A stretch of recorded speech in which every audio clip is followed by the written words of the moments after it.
It's gross, but I love that stuff. So I was like, like I'm in it for the crazy monsters and like disgusting deaths. Like that's what I love about this stuff, which is horrible.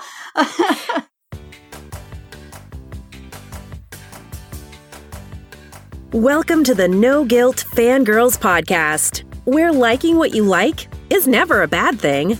Here's your host and head fangirl in charge, Patty Holiday. Hey y'all, welcome to the No Guilt Fangirls podcast. I'm your host and head fangirl in charge, Patty Holiday. If you've been hanging out with us over the last couple of weeks, welcome back. If this is your first visit, then glad you joined us. And don't forget to go back and listen to some of the past shows. We've fangirled Marvel, Star Wars, Harry Potter, Keanu Reeves, reality TV. You know, we even fangirled being a fangirl, which is a really fun episode. So you should go listen to that one. So we're going to do a little Stranger Things fangirling. I got together with my friend Tessa earlier this week to get into it with Stranger Things because she is obsessed with this show. Listen to her try to convince me that I'd love Stranger Things too, because yeah, this is one of those shows I just can't seem to get into. All right, guys, here we go. Everyone meet Tessa Smith. Hey, Tessa. Hey, how are you? I'm great. You can find Tessa on YouTube and her blog at mamasgeeky.com. Plus, she's a comic book writer over at Screen Rant. She's also one of the Geekly Show hosts, and that show is every Tuesday on Facebook. Tessa, tell us a little bit about yourself. Where can people find you on social media? Yeah, you can find me at Mama's Geeky on all social media. So Twitter, YouTube, Instagram, Pinterest, and it's Mama, M-A-M-A, because I know there's a lot of different ways to spell it. So you can basically find me MAMASGEEKY on all social media. I've got 2 daughters who are super fangirls too. And actually they've been begging me to watch Stranger Things, but we're going to put it off a little longer since they're only 6 and 8.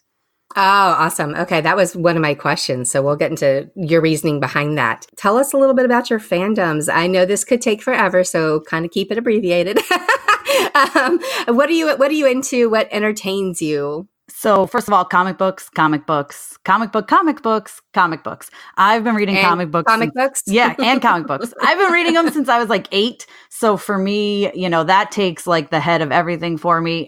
But mostly Marvel, a little bit of DC here and there, more like Gotham. So like Batman, Catwoman, Poison Ivy. My daughter's name is actually Ivy after Poison Ivy. That's a fun fact. That is fun. So mainly Marvel, DC comic books, but I also love Star Wars and just movies in general, television shows, reality TV, pretty much anything. I'm kind of a big fangirl just like you. Yep. And that's why you're here. All right. So we're going to talk about Stranger Things specifically. And here is Patty's confession. I don't watch it. I don't watch Stranger Things. I have tried. I think I have one full episode in, and I've done that like 3 times. I've watched that one episode 3 times. I don't know. Maybe on the 4th go, I'll finally cross over and get to episode 2. But I don't know what it is, but it might just be mentally I'm not in a good place to sit down and like commit to something, but I am open to hearing why I should. I am, however, one of those really annoying people that Google spoilers and follow along on Twitter when a show is happening. I love that. I love being part of the conversation, even if I really don't know what the conversation is. I try. So I don't know, maybe I'm just nosy. That's what my husband tells me. He's like, why would you do that? I'm like, I love it. It's so much fun. He's like, just watch the show. I'm like, no, I don't have time for that. It's really weird. So usually this works and, you know, I can figure out what's happening. Like Walking Dead, I do this. And I used to do it with Game of Thrones. There was one part of a season in Game of Thrones that I had read the books and I knew it was coming and I didn't want to actually watch it. So I watched it via Twitter. You know what I'm talking about. I probably know exactly, because I read the books too. So I think I know exactly what you're talking about. Oh, yeah. It was the Red Wedding. I couldn't do it. Like, it's hard. Have you watched it yet? No. I might be able to hear now that some time has passed from those events and we've seen how everything wraps up and I have a better mental space as to where everything goes. But I couldn't watch it, Tessa, when it was on. It was too hard. I cried so hard and I yelled. It was that was the whole thing. Yeah. So Stranger Things, I'm still a little bit lost. So give us a brief synopsis of what the heck this show is all about. Well, it's crazy. So the very first episode, it's like this kid Will and a couple of his friends, and I kind of loved it. Like I fell in love with it right away because if you watch the first episode, they're playing like a D&D game and they're like super geeky. And I'm like, I love these kids. And they're total geeks. So side note to that, when I watch that episode 50 zillion times, every time I do, I get a little ragey. Maybe this is why I can't get past it. So I have been married to my husband for almost 25 years. And for 25 years, we have moved something like, 15 times. Geez. And every time we move, there's this big Rubbermaid box full of D&D magazines and full of his D&D junk from when he was a teen. And every time we move, I say, can I just get rid of this? Can I just throw it out? And he's like, no, it's my precious. No. So I haul it around every time we move. And every time I get stabby about it. But anyway, that just made me laugh when you said that's what got you excited. I was like, maybe that's why Rob likes this too.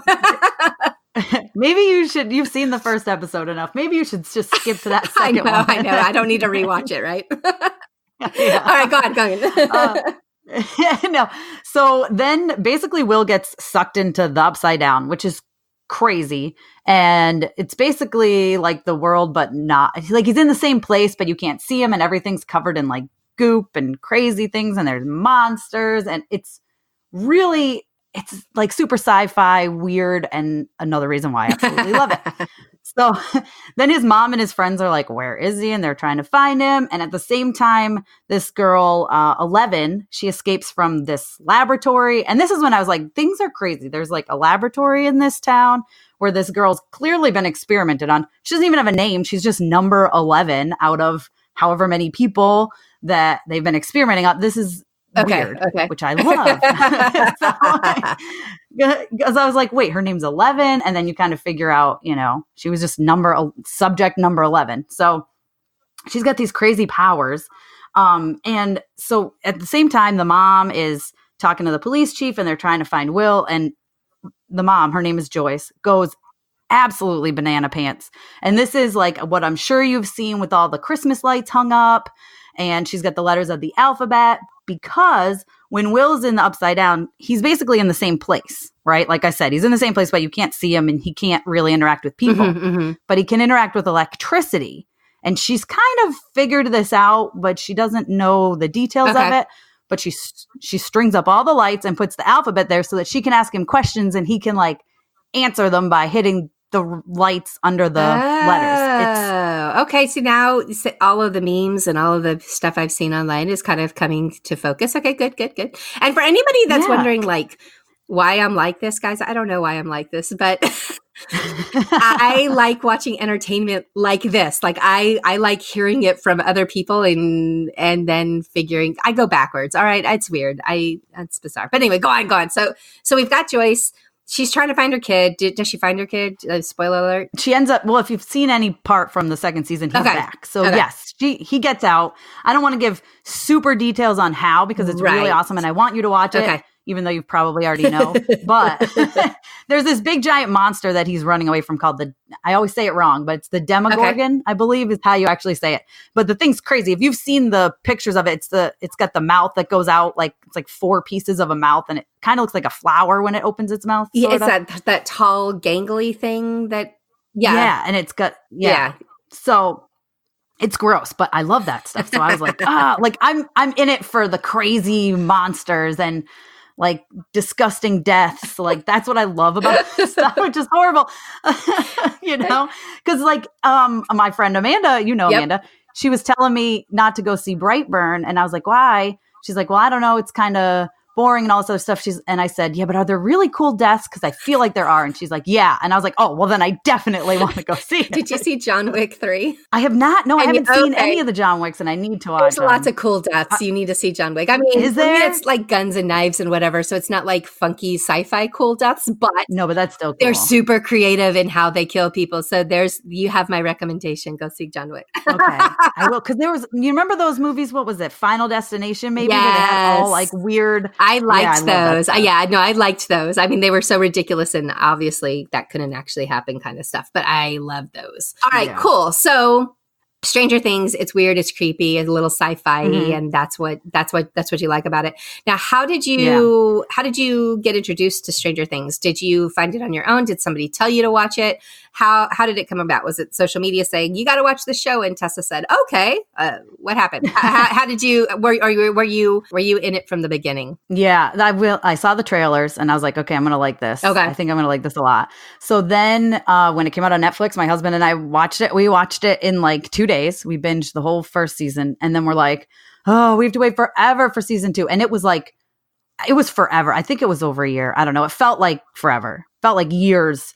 And there were so many things in the first season that I think they didn't expect to be like Barb. Did you see all like the free Barb, and did you see any of that stuff on social media? And Justice for Barb, and yeah, she was the girl, Will's sister, basically. So, or is she his sister? No, but the best friend, Nancy's his brother. Sister. She's like with his brother. Yeah, that's right. So, she was best friends with Barb, or Nancy was best friends with Barb, and they go to this like party, and then Barb gets sucked into the upside down and dies.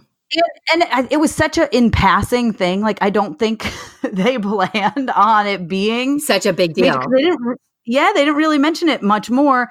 And so then in season 2, actually a main part of it was Nancy like mourning Barb and trying to go after the laboratory and making them take full credit for her dying, because like Nancy knew what had happened at this point. She knows about the upside down, and they know that it's, spoiler, the laboratory's fault, basically. Okay. Experimenting on 11 and all these other things they're experimenting on. They opened up a portal, basically. Okay. Right. Okay.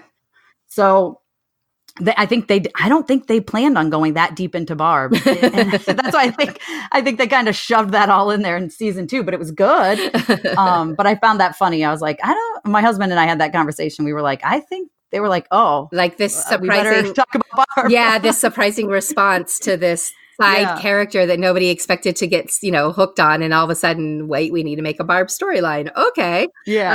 All right. Now, when I was looking for guests with Stranger Things, and you immediately was like, I am obsessed. So was it an immediate obsession, or did it take you watching the first episode 4 times before you got into it? No, I mean, we binged it in 2 days, and then we watched it again 2 or 3 times before season 2. I think we watched it again after like a couple months, and then right before season 2 dropped, we watched it a 3rd time, season 1, just to, get back in the mind frame of what was going on. Cause I'm really bad at, I watch so many shows that I'll be like, wait, which show was which? Like, I get things confused. Yeah. It's really bad. Yeah. No, but I think that's what happens when we're fangirls like we are. And when our jobs revolve around reporting on entertainment, this is what happens is you want to watch it all because you got to talk about it, right? Right. So I get that. I totally get that. Okay. So you kind of touched on this a little bit earlier with your daughters and kid friendliness. I just want to make sure for any parents that might be listening to this, or they're wondering, maybe we'll jump on the Stranger Things bandwagon. It's about kids, right? So it can't be that bad.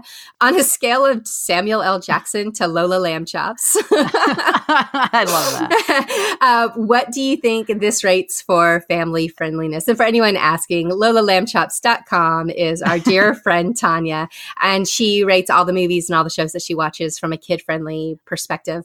So we always say, what would Tanya say, or what would Tanya think? It's so hard a question for me, solely because we let our kids watch. I mean, they've seen Infinity War. They haven't seen Endgame yet, but we're so whatever with stuff, and they say potty words, as Tanya would say. So, in fact, when our kids just hung out together, they were all playing telephone, and her daughter's telephone was, Lori says a lot of bad words. I was like, oh no, that's awesome. So, how proud you must be. I know. I was like, oh boy, okay. That's funny. I would say somewhere in the middle, almost leaning more towards Lola Lamb Chops, solely because I think it's the violence is the main thing. Okay. I'm so bad at noticing words. And both of these seasons I watched, the last time was a while ago, but I can't imagine there was a lot of bad words. I really don't think there was. There might have been some. The one major thing and the one major reason we're waiting right now is because in season 2 there is a little bit of sexual content. Okay, a little bit. That's good to know. As a full disclosure, my husband does watch Stranger Things with my 3 younger kids, and I have kids that are those kids are 14 down to 8, and so Lucy has seen all these episodes, and but I hadn't seen it, and he's actually a little bit more conservative than I am about things, so that's why I was just kind of curious where things. She doesn't scare easily, so you know, when it comes to those kind of things, we don't worry about it. When it comes to language, she also doesn't use the language, but it is really funny because when she hears something, she'll be like, "Oh, did they say?" And I'll say, "Yes, they said that," and she'll be like, "Wow!" Like she just recognizes it. She never repeats it, but it's just language is always such a tricky thing because you know, it just every family is different as to what level that bothers them or not. So, and I never notice it. Tanya will be like, "Did you know this had so many words?" I'm like, "No, it did not." Like she was telling me Ant-Man is one of the worst Marvel movies. I was like, "You're crazy. Ant-Man was hilarious." Like, I know. No, I remember having that same exact conversation with her. And I was like, "You're nuts. Ant-Man's like the most vanilla of all the Marvel movies." She's like, "Girl, go and watch that again." I was like, "Oh, okay." I know. I did. And then I still didn't catch it. I was like, I still don't catch it. I don't know. That's funny. Things go over my head. So I'm like, whatever. Yeah. But yeah, the main thing was just, and it was kind of unexpected. Well, I was hoping it wasn't going to happen between these two people. And then my husband and I actually had a conversation about it. And we were like, did that happen? Like, we couldn't remember. We were like, we need to go back and watch because we were talking about letting the girls start watching it. And then I was like, wait, I think 2 people like hooked up. He goes, well, they made out. I go, no, I think they hooked up. Okay. They like hooked up. And he was like, I think maybe they did. And then we were like, did they show anything? So we have to go back. And like, they might have showed them kiss and then wake up in bed next to each other. You know? But I was like, I can't remember. And he's like, yeah, because remember she was with so-and-so and then she ended up with so-and-so. And I was like, yes, you're right. So yeah, definitely something just to be aware of if any parents are watching that. It's mostly going to be the scare factor, but there are they touch on some things.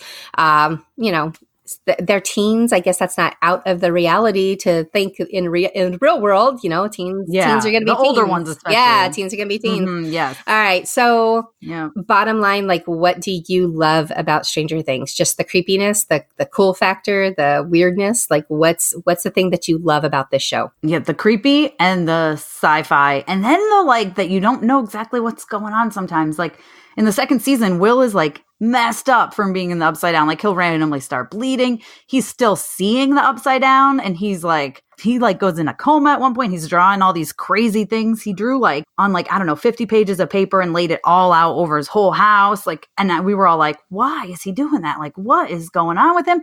So they found a good way to continue it, you know, where you're not just like, oh, they're just going to phone it in. Like, what are they still going to just rely on what happened last season? But they really changed it a lot. And I don't know. I really got into, I think I like the second season better than the first. Okay. Honestly. Well, that was actually going to be one of my questions. Sometimes when you're watching a show, we all get hooked on the first season and we think it's amazing. And then the second season comes out and it either falls or they change it so much or they respond to, you know, the fandom in some way that maybe isn't a popular option, which it does sound like in this case with Barb that they recognized they probably needed to do something with that. But it sounds like season 2 was even better for you. So you did. The only thing I know about season 2 really is that I knew that Sean Astin was in it, and I adore Sean Astin like for a variety of reasons. I've met him a few times. He doesn't know me. It's not like that, but I've met him a few times because he used to run the Run Disney races a lot. So he'd show up, and he's super approachable and super nice. And I've had conversations with Sean Astin, and every time I would talk to him, I was like, "Oh my gosh, I want to give you my husband's phone number because you and my husband would so get along. They're just so much alike." So I was curious, and I wanted to watch the show because Sean was in it, but I just never got, like I said, I never got around to it. I felt like it was too hard to go back and catch up. But it also, when I was poking around yesterday, it looks like there's actually only 8 episodes in each season, so it's really not that. It wouldn't be that hard to catch up, right? No, it's super bingeable show. Okay. Super bingeable. Okay. Yeah. And Sean Astin is amazing in it. Okay. And I love him. And I've met him before too. And I met him at Niagara Falls Comic-Con, and my girls were super young at the time. And you know, he does the voice of Special Agent Oso. And they loved Special Agent Oso. He like did the, you know, 3 special steps or whatever it is. I don't know. Did the like thing for them, and they were freaking out. And I was like, oh my God, that was the nicest thing like ever. You know? Yeah, he's just awesome. He's just such a good guy. I mean, gosh, I could do a fangirl episode on Sean Astin. I love him so much. I do too. I do too. Okay. Was there any moment so far that you have seen where you were like, what are they doing here? This was dumb. Like you've jumped the shark. Get this back on track. Was there anything that stood out where I don't know, maybe you were a little concerned about what was happening? I know it's only been 2 seasons, so maybe they haven't gotten in deep enough to be able to get to that point. But no, there's been a few things that annoyed me. Like I told you about those 2 people that end up hooking up. I was like, that annoyed me. But then I saw a lot of fans were like happy that it happened. Okay. And then something else I'm not going to tell you because it'll break your heart. Although you do like spoilers. So and I do. Well, we'll talk about that off the podcast. Yes. And then I kind of I loved, like, I was a little curious because 11 searches for her mom a little bit and like where she comes from in season 2. And I was like, oh no, are they going to do something? I was afraid they were going to do something really lame or have it not make sense, you know? And I actually really loved what they ended up doing. And I thought it was awesome. So, but I was really nervous because that could have gone either way. All right. Well, you just like listen. See, this is why I have to fangirl with people who are super excited about stuff. Because even just listening to you describe some of this, I'm up here going, all right, I've got to do it. I've got to sit down and do this. I've got to watch the show. It's 16 episodes. I know. You're right. You're. It's working, Tessa. It's working. You're convincing me. All right. Start on episode 2. Just skip. I'm gonna skip that first one because I have seen it enough. Do you have a favorite character or anybody that really appeals to you in the show? And if so, who? Oh, okay. I think I have 2. So I love Dustin because he's hilarious. He's the one that's like missing his front teeth. Yep. And then he gets like fake, I think it's the beginning of season 2. He had like fake teeth and he's like showing them off and he keeps doing like the, I can't do it. But when you roll your tongue, you know, the, I can't do it, but like the or whatever. Yeah. He like continues to do it because he can do it. And he thinks he's so sexy and he meets this girl that he likes and it's so funny. And he just cracks me up the whole time. He goes and he like starts saying stuff he's not supposed to say. He changes a little bit in season 2 and I really liked it. I liked how okay. And then I just love Steve Harrington because he's amazing. He's cute. He's cute. I have a shirt that says Steve Harrington Babysitting Service because you kind of hate him at the beginning and then he becomes like the babysitter for the kids, like, and he ends up being awesome. Okay. Well, that, you know what, that's good too because yes, I've only seen the 1 episode and I'm like sketchy on Steve. The only thing I could say is that he was cute. Right. So I wasn't sure. Right, because you kind of hate him at the beginning. Yeah, I wasn't sure which direction we were going with old Steve. So that's interesting to know. So it's funny that you said that about Dustin because I'm kind of harsh when it comes to kid actors. I'm the worst. I really am. I judge them way too unfairly. Like if they're amazing and I don't feel like they're acting, then I'm just like, oh, you are amazing. And I give you all these props. But when I feel like they're trying too hard, like, you know, there's just some kid actors that I'm like, close kid, but come back in another year or 2, you know? Anyway. And this is all kid actors. This is all kid actors, right? However, that being said, when I was watching my 1 episode, it's not the kid. Like, it's really funny because it's what bothers me or why can't I get over the hump. There's really nothing that's standing out that I can pick on that I can say, I just didn't like blah, blah, blah. Or, you know, there was really nothing there. The story was interesting enough. The actors were great. And so I have to give these kids super, super props because they're really amazing. But I like them. I like them on the show, but I don't like them on the talk shows. I watched, they were all on, I think, Jimmy Kimmel the other night or Jimmy Fallon. They were on Fallon. Yeah, Jimmy Fallon. They were on Fallon and they were all bugging me. And I could tell because they were trying, you know, they were trying to be, except for Finn. Finn Wolfhard was like cool and relaxed and chill. All right. I kind of like you. Well, he's been doing it longer too. And he's been doing all the, like, wasn't he the one in It? And yeah, I think he's been in a lot. He just seemed like he's kind of got this Hollywood kid thing down. Like he was a cool kid. But anyway, so that's my random segue to weirdness about Patty, part 17. I think we're on at this point in the podcast. But do you have a favorite line or favorite quote or anything that stands out that's like a Stranger Things cool thing to say besides Steve Harrington Babysitting Service? No, not really. I mean, that's about it. Like, it's crazy because none of them really seem to have like a catchphrase, which is something else I like about it. It's not like phoned in, cheesy, like, you know. It's not predictable in that sense. They're being a little bit different. Yeah. Yeah. So not really. No, I kind of love everyone and the way their stories go, and it's good. And one thing about Sean Astin, I'll tell you, he runs Radio Shack, so that's pretty cool. Well, that's what's so funny is that I grew up in the 80s. I was the 80s kid. I was this generation, right? And so when it came out, everybody kept saying, I can't believe you're not jumping all over it. Why aren't you just totally into Stranger Things?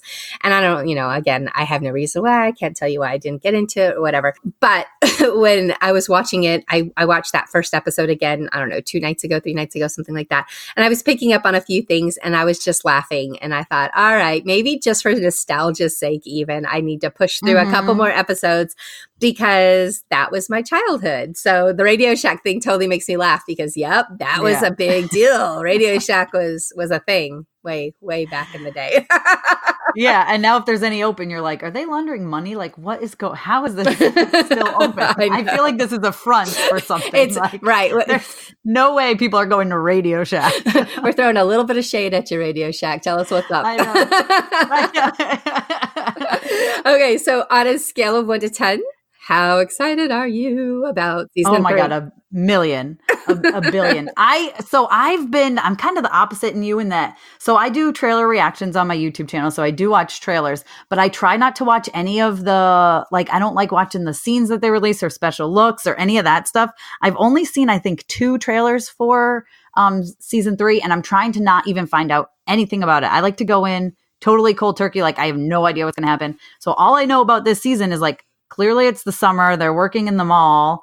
And I don't know what's going to happen. Like, is it going to connect back to the Upside Down? Is there going to be a whole new threat? I'm not really sure. Okay. Because I haven't looked too much into it. And often, honestly, unless it's something for like Marvel and Avengers, when I do the reaction, that's the only time I even watch a trailer. I don't want to go back and totally analyze it because I like to be completely surprised. Yeah, the reaction. That's the point of those. That's why you're so good at them too. It's like you just sit down and you press play and they're it's awesome. Also, we love it when you cry. So oh my God, I cry all the time. So you do. It's fun. I do. It's so funny. I'm like laughing at your tears. I'll think to myself, I go, I'm not going to cry at this one. I'm not going to cry at this one. And then I cry. And then you cry. All right. Well, we are going to wrap up this episode of No Guilt Fangirls podcast. And I know Tessa probably wants to get off and go start watching season 3 because guys, it's coming. It's coming out July 4th. If you liked what you heard today or any of the other episodes so far, please remember to leave a review and subscribe. We talk about something different, so you don't want to miss a topic that might be your fandom, right? So make sure you subscribe so you don't do this. And also, if you leave those 5-star reviews, this helps other fangirls find us. And algorithms and all of that. It's super helpful. And it's never fun to fangirl alone. And if you have a favorite fandom that we haven't covered yet, let me know what you need to talk about because that's why we're here. All right. Thanks for hanging out with us on the No Guilt Fangirls podcast. And we hope you'll come back to fangirl with us again real soon. Thanks, Tessa. Thanks for having me.